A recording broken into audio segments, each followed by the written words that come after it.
Tara guys, tayo magluluto na naman ng bagong recipe at aking naisipang magluto ng pinaputok na tilapia or kahit anong tawag mo dyan sa aking niluluto ay kayo na mga bahala kung anong gusto niyong itawag.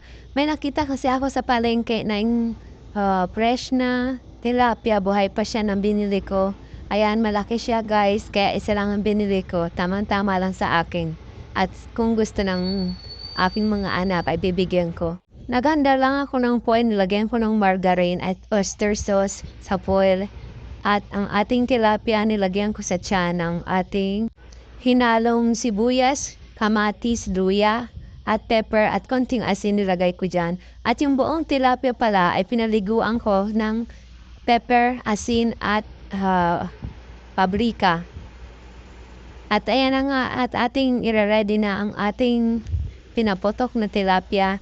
Nilagay ko pala yung natira ingredients sa ibabaw ng tilapia para masarap. At nilagyan ko rin pala siya ng onion spring para lalong sumarap at bumango ang ating pinapotok na tilapia.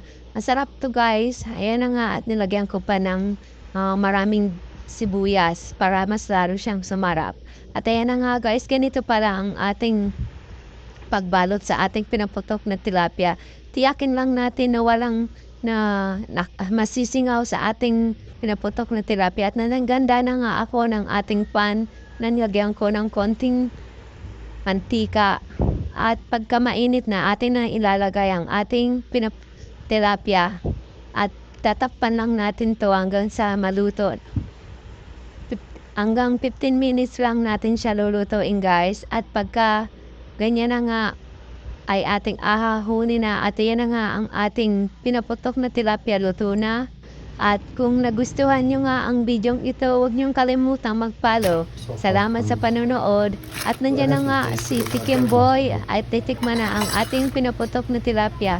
First time nyong kumain ng pinaputok na tilapia. Tingnan natin kung anong sasabihin ni Putok Boy. Mumuna kasi mainit yan at kakaahon lang natin sa ating pan.